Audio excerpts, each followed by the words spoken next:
It's raining, it's pouring, the old man is snoring. He went to bed. To the people that don't believe that there's life after death, what do you have to say to them people? You'll be the next to die. They wrap you up in bloody sheets. Don't turn my light. Light? Did you say something about the light? Put you in a big black box and cover you up with dirt and rocks. All goes well for about a week until your coffin begins to leak. The worms crawl in, the worms crawl out, the worms lay pinnacle on your snout. Hey, what's going on, guys, and welcome to the channel. Today I have something very special planned for you guys. Today I'm going to be doing an interview / investigation of a historical place here in my hometown of Lockport, New York. I'm going to be meeting with Heather and Frank from Paraniagara. It is considered the Western Block. When it was founded, there was a lot of businesses that were rented out in that place, but we're gonna go meet with them. They're gonna talk about the history, their paranormal activity they've experienced there, and they're gonna tell you a little about themselves. So without further ado, let's go. Lockport was and still is one of the important ports on the canal. 320 miles from the eastern end of the Erie, it owes its life to the pioneers who believed in Clinton's folly. The doubters were many. Even Thomas Jefferson had said, "To talk of making a canal 350 miles through a wilderness is little short of madness in this day." Today's vessel riding smoothly through the step-up at Lockport symbolizes the dreams that became deeds to make America great. A century ago, the cry, "Low Bridge," rang out on wooden canal boats as settlers dodged under old spans on their way west. The spirit of adventure that drove them on still rides the Erie Canal. No other waterway in America did what the Erie did. It was from the beginning a golden cord and bond in our national growth. At both ends, east and midwest, and in the middle, it rubbed Aladdin's lamp. America awoke, catching for the first time a sweeping look at its limitless future.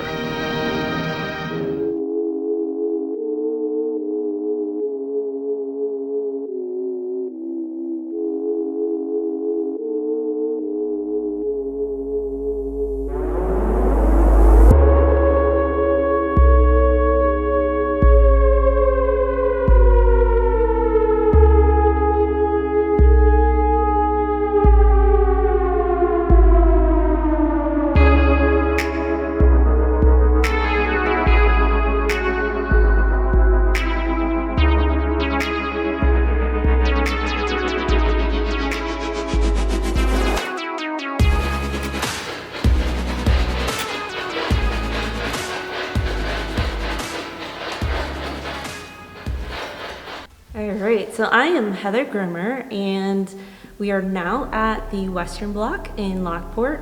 It's an old industrial complex, and I'm with Paraniagara at the Western Block, and I work with Frank Kupka from Buffalo Phantom Hunters. This property actually dates back to the early 1800s, and it was formed when they were building the canal, the Erie Canal, which is right across the street, and that started around 1825. We still have about 4 stone structures on the property that were built from stone quarried out of the canal. So a very old property with a lot of history. But flash forward to 1888, and a factory took over called the Western Block, and they started building up a lot of the property, building buildings, tearing some down, and really developing it to kind of what stands today. And they went out of business in the late 1990s, and an art gallery took over. The art gallery does still exist, but we like to preserve a lot of the history here, including what the Western Block was. And they made a lot of pulleys, wheels, and block and tackle for ships all over the world. They were a world-renowned company and very active during World War I and World War II. There was a lot of rich history here and a lot of innovation. They used to use waterways, channels that came down from the upper locks, and those channels and waterways actually hydro-powered the entirety of the factory. So very ingenuitive at the time, very innovative at the time. And they also used some of those raceways for other things, and I'll let Frank get into that more, because very rich and entertaining history there. But I'll hint that some of it has to do with Prohibition and some other really intriguing things that occurred here. All right. So as far as experiences, what are some of the experiences that you might have had here? Experiences. So I'm still very new and fresh to all of this myself. I didn't really begin to experience things here on the property until I took over as owner. And it was a lot having to do with my tenants saying that they were hearing footsteps, which I had heard myself too when I was a tenant here, but really didn't think anything of it because I never really went to investigate or say hi to who was walking around. Little did I know nobody was walking around until my tenants started approaching me late at night saying there were people in the building, they couldn't find them, and to check the security cameras. I would check the security cameras and they would vehemently say that it was in a certain area, and on camera nobody was there. So very entertaining that respect. Since then, we do a lot of public tours here, and I get to experience the activity here through the guests, and tour group after tour group after tour group. There's a lot of experiences that are just very similar, very same from group to group, and we begin to know the personality of the spirits that are here. So as far as experiences, I'm still opening up, still beginning to feel energies, still beginning to hear interactions.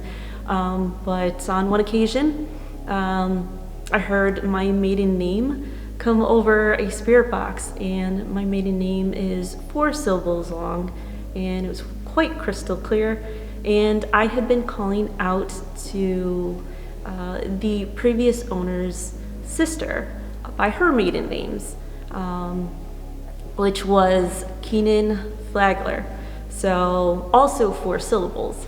And it was just shocking that I heard my 4 syllables, my maiden name, come back to me, and that was probably one of the best experiences.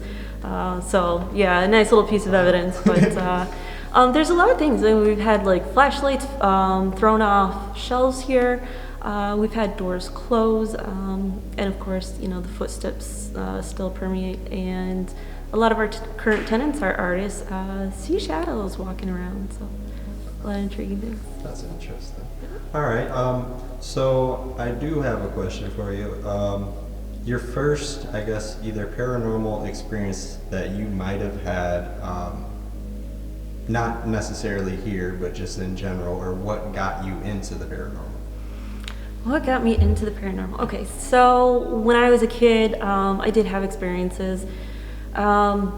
There's one memory that I have, and I was very young, and I knew I used to talk to somebody, but I don't recollect the details anymore. It was simply a lasting impression that I had. Something had told me, you won't remember, you always forget, or like you in the general terms, you people, or like you always forget. And I wish I could remember more, but I know I was talking to something that wasn't typically in the house. It was in my closet of all places. And I wish I could recollect more of who that was that I had been talking to. So just a very intriguing, thing that eventually left. But I always knew when somebody was watching me, and for the most part, that has come back as an adult. You're driving down the road and suddenly you look over through a window to the next car over and realize the people are staring at you. Kind of the same deal, except that I could feel that. It wasn't just like a look over and, that intuitive type thing. My dad would come home, wouldn't hear anything, and could feel him, looking at me playing in the room, stuff like that. There's been times when I was younger where, my mom would stop at a green light, and it would be like a blind corner, and why didn't my mom stop? And for some reason, I knew too that we should have stopped, and a semi would come barreling through the intersection, and we missed, being struck by a semi. So, I don't know if it runs in the family or we're, just more in tune with those things, but that happened to me as well when I began driving. And then there was experiences where, my gut feeling was not to do something and I ignored it. And one instance of that was when I was in high school, walking to school, and I knew not to walk a certain way, the way I usually went. Ignored that, and I got grazed by a power line after a transformer blew. Ended up going into shock from that, but it was quite the experience. But those very random things, I knew it's always been something that's been with me. However, for the most part, I tended to ignore that because I'm very factually based, I live my life through visual and factual experience, and it wasn't until I took over this property that I really began to turn back around and kind of open up again to my natural ability, experiences, feelings that I know I've always had but have mostly ignored. So, hearing those footsteps and stuff like that, it's got to be somebody here, dismissed. Even now, I really rely on evidence. So it's always fascinating to me when people come through and a lot of people experience the same thing and they don't know each other. Yet in the rooms, they're getting those same experiences. And, when we do get evidence here, it's just absolutely phenomenal. So really what got me into it was opening up and running this place with our public tours and allowing other people to come in and investigate. That's when I really got that validation confirmation for what I was experiencing as well, beginning to experience, and then working with Frank, it's just kind of really blown everything up, and it's been phenomenal. All right, if people could find you on Facebook, what would they look up, or if there's any channels you want to go ahead and plug? Yeah, so if you go to www.paraniagara.com, P-A-R-A, Niagara, N-I-A-G-A-R-A.com, that's our main website. If you go to Facebook /Paraniagara, you can find us there. And then we just started a YouTube page. We've got one video up, 4 seconds of phenomenal footage that Frank can talk more about because it's absolutely exceptional. We have that on our YouTube page, so go check that out as well. Thank you. Yeah, thank you. I'm Frank Kupka. I'm from Buffalo Phantom Hunters. I've been paranormal investigating for about 8 years now. I've come to the Western Block about 2020 with Heather, and we've put together some public hunts. We've been doing it for 3 years now. We get a lot of good activity. A lot of people have a lot of fun with our stuff. People get touched, they get their hair pulled, they see shadow figures.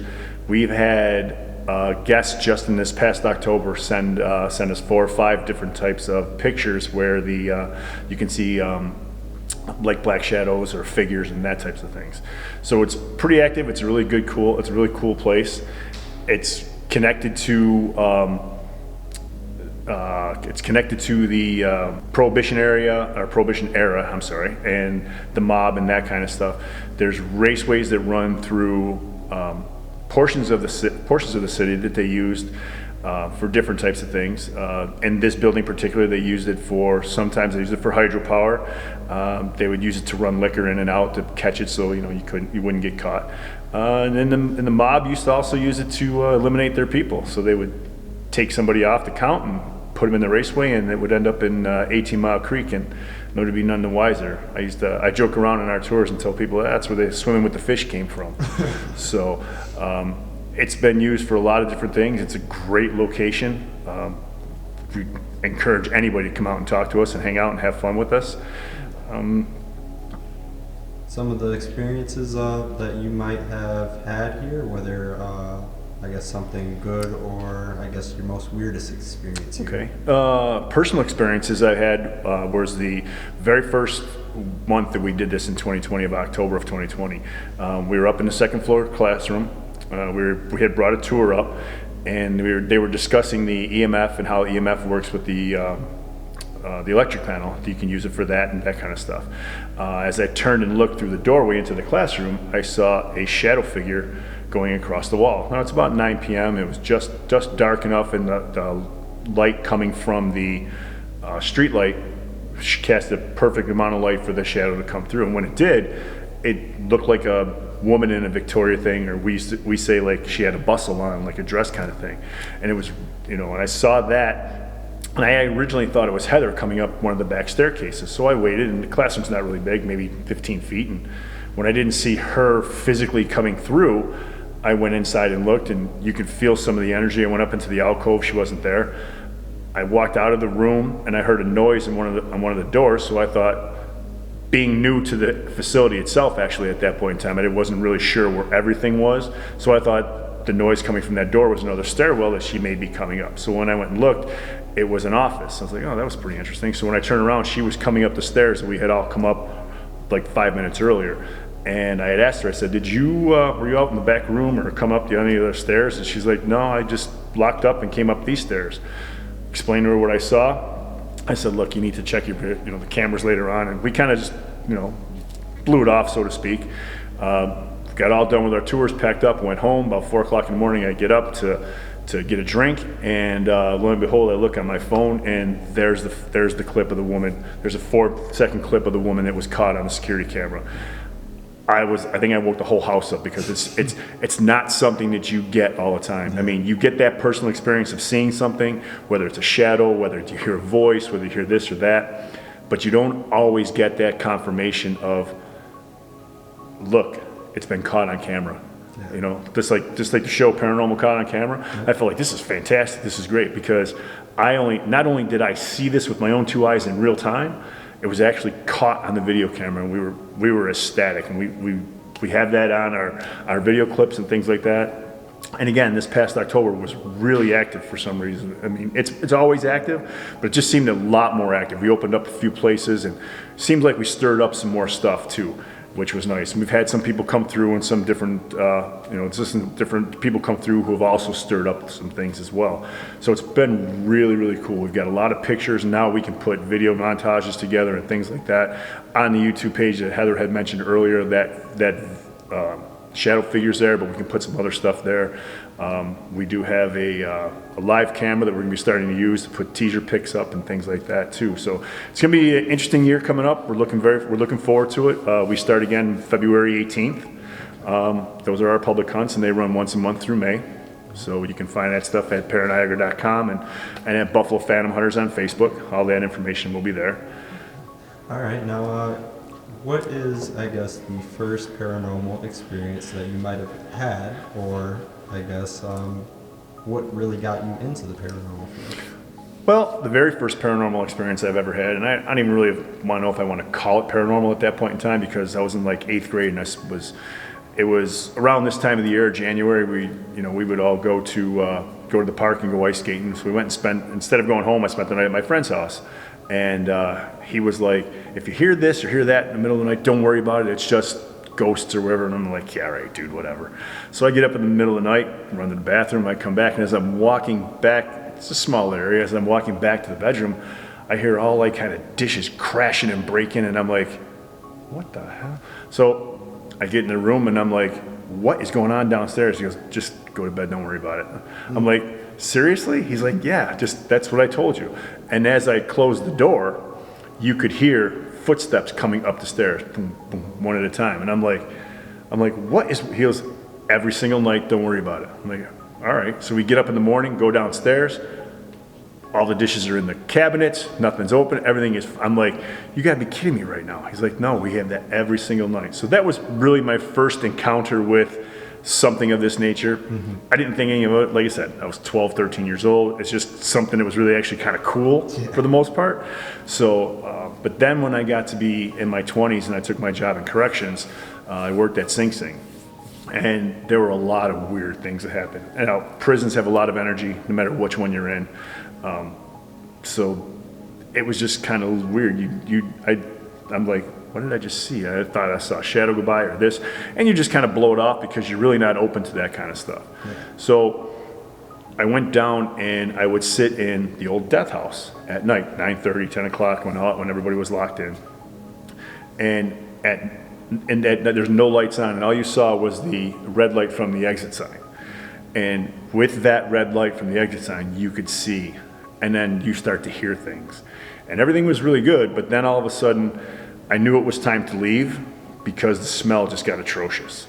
And when people talk about the smell, well, excuse me, the death house at Sing Sing was the electric chair. So all you could smell was like burning flesh, burning hair, and when that I guess it was time to leave. But there were a lot of different experiences, and that kind of opened me up to some stuff. And some other facilities I worked at, there were some other things, and I just started to think, what's there? Why are they there? What's going on? And once I retired, a friend of mine had said, we need to try to do something like this.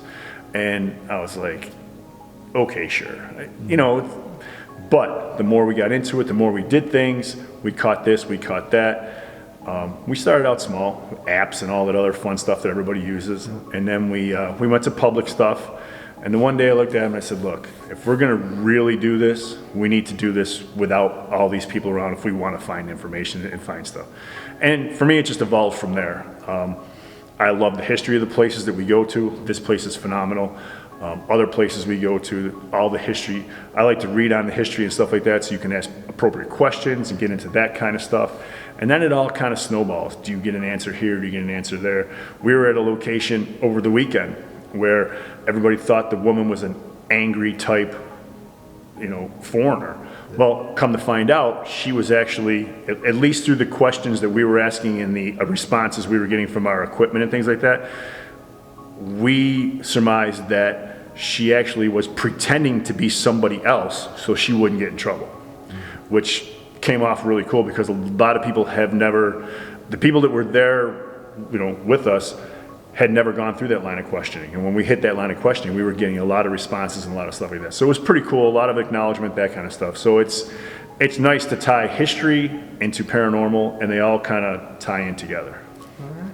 Well, thank you, Frank, for the information. You're welcome. I know Heather already plugged you guys in, but if you want to tell everybody where they can find you, you can go ahead and let them know. All the information's for our public ghost hunts and our private ghost hunts are on Paraniagara.com, at /Paraniagara on Facebook, and /Buffalo Phantom Hunters or Buffalo Phantom Paranormal on Facebook as well. We do have the YouTube channel now that's Paraniagara, correct?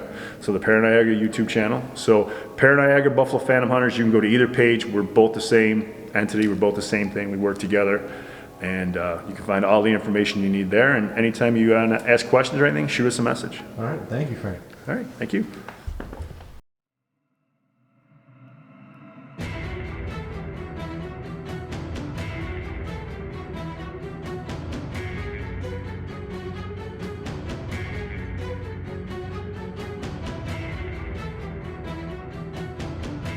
It's raining, it's pouring. The old man is snoring. He went to bed. To the people that don't believe that there's life after death, what do you have to say to them people?